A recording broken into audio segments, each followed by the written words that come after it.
killer tips and tricks for your Amazon store as well as your e-commerce website. So if you currently have an Amazon store, or even if you sell on your own e-commerce website, in this video, we're gonna go through some very important marketing tips and tricks that can help you expand your business. Advertising on social media, organic growth of your social media accounts. Why not create a one-of-a-kind user experience for your customers with this easy tip, as well as optimizing search engine optimization of your Amazon listing or your product page. Make sure that you like this video. Leave me a comment in the comment section below. Are you ready? Let's get to work.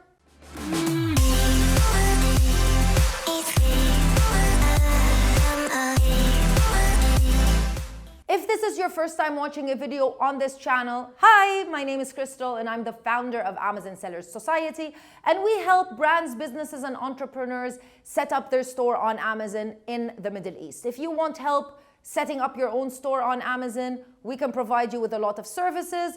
Just check us out on our website, www.assmiddleeast.org. When you finish this video, go ahead and open the video description box. There are so many free downloadable workbooks that you can use. All of them you can download for free. Make sure you do that as well. Let's get started with tip number 1, advertising. Obviously, if you are an Amazon seller, you know PPC advertising is very essential and important. You also know this is very essential and important if you are an e-commerce seller. I'm focusing on advertising for my very first tip, especially social media advertising, for a lot of reasons. First and foremost is because this video is going up in Q4 of 2021.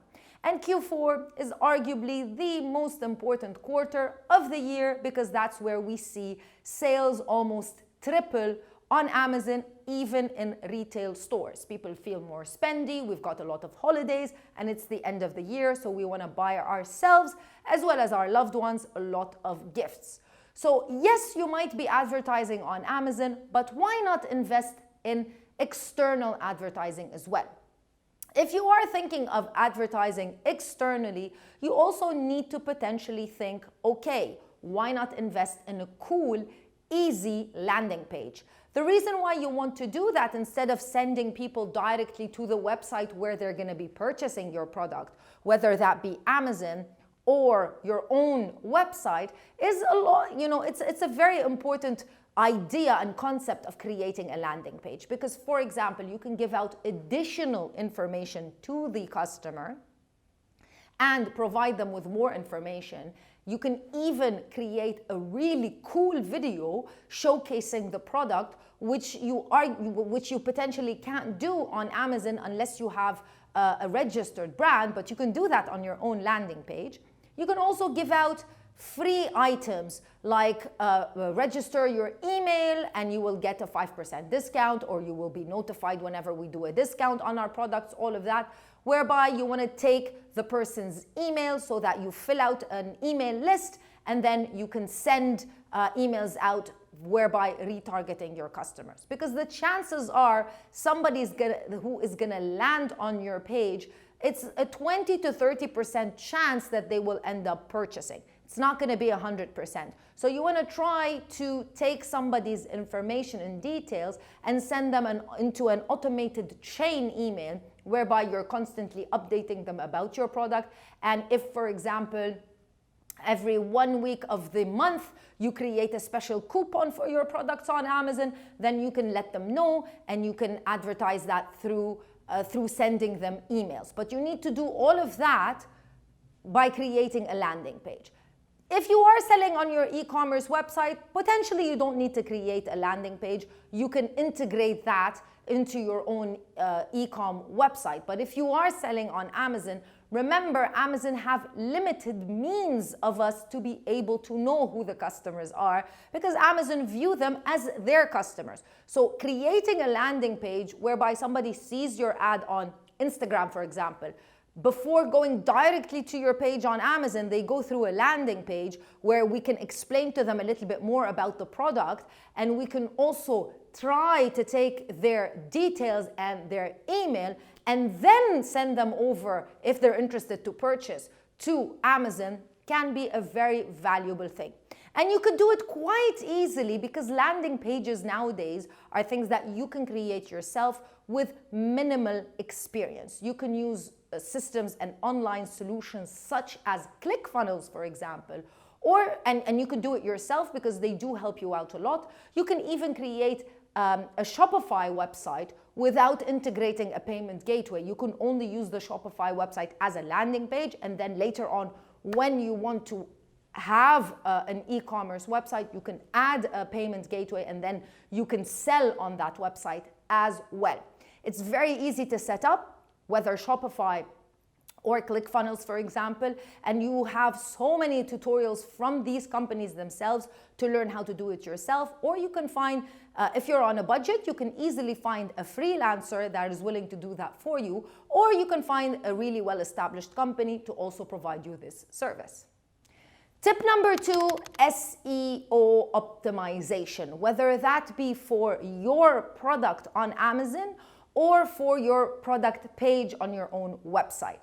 You need to make sure, most importantly, that your title is search engine optimized, meaning you're using the keywords that customers use to find and purchase your product and not the words that you think identify what the product is.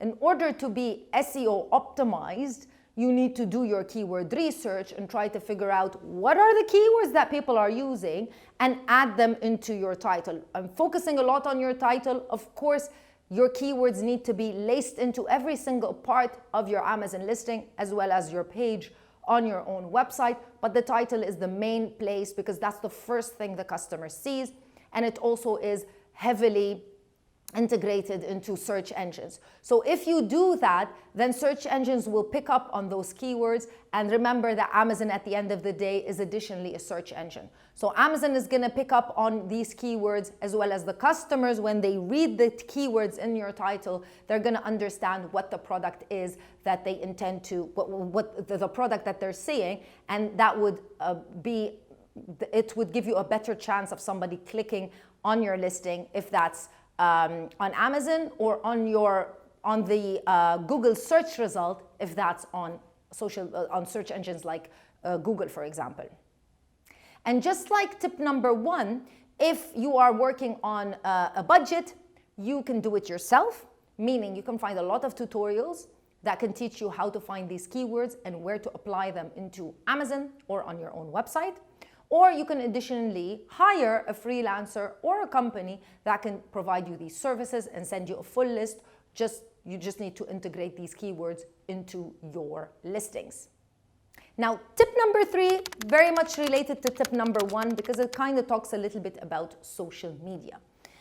It's undeniable, people are using social media every single day, whether that be Instagram, Facebook, TikTok, all of those social medias, as well as LinkedIn even. So they're doing all of that to find products, to find new brands, to find solutions to their problems. You have to be on social media, especially if you have a really cool private label product, whether you're selling it on Amazon or on your own e-commerce website. So you need to create accounts on Instagram for sure, and on Facebook. And you need to be creating organic growth and organic content. The more people follow you, the better. Of course, you need to think, why would people follow a branded page on social media?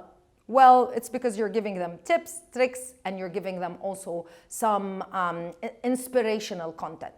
Again, if you're on a budget, you can easily do it yourself with softwares and programs like Canva, for example. Or if you have a little bit of a budget, you can find somebody that can do the full thing for you. They can even post on your behalf, follow up with messages on your behalf. They can do everything if you have the means to do it. So there's no excuse for you not to create your social media accounts right now. Tip number 4, create a great user experience. The user experience obviously starts when somebody logs into your listing or your website, and it starts from the very beginning once they see the images of your products. So you need to invest heavily in images. But for this tip, I'm not going to talk about that because I talk about it all the time, how to create images and how important they are on your listing. I'm going to talk about how you can create a nice user experience once the person has already purchased your product. So we kind of forget about it because we work so hard in order to acquire these customers, and once they purchase the product, we think that's it. Let them leave a review. If they do, then great. If they don't, well, shame on them. But the idea is that you can really, once you have acquired this customer and once they have bought your product, they have invested in you. So with a little bit of effort, you can make that investment a little bit more fruitful. Something very simple that you can do is adding a nice insert card into your package. An insert card with not just telling someone, leave me a review if you like the product. No, maybe dialoguing a bit, maybe leaving an insert card that leaves somebody smiling, leaves them happy with a joke or some inspirational comment, or things like contact us so we can tell you how to use your product properly, or contact us so we can tell you how to store your product properly. Things of that sort gives the customer a better user experience because they feel like you care about their experience with the product. So think about what you can do because it's very much dependent on how complicated your product is and how you can easily communicate with your customer off of Amazon or off of your own website, making it a little bit more of a human experience. So trying to give your customer a nice experience can also be something like adding an additional product as a gift or a gift with purchase or a surprise, which your customer doesn't really know about. This is something that websites like Sephora, for example, do all the time. If you purchase something off of them online, they would send you like a free small sample. It's nothing. They have these samples on hand, of course, but they would send you a sample of a product that you are potentially maybe interested in. You can even choose the sample. That's not always possible on Amazon for sure, but adding things like that, like maybe a small keychain, something small, something a little bit thoughtful, shows the customer that you actually care about your business, and it might keep them from leaving you a negative review. And that's it. Make sure you tell me in the comment section below which one of those tips you're gonna start implementing right now. I'll see you in another video with more information. Bye.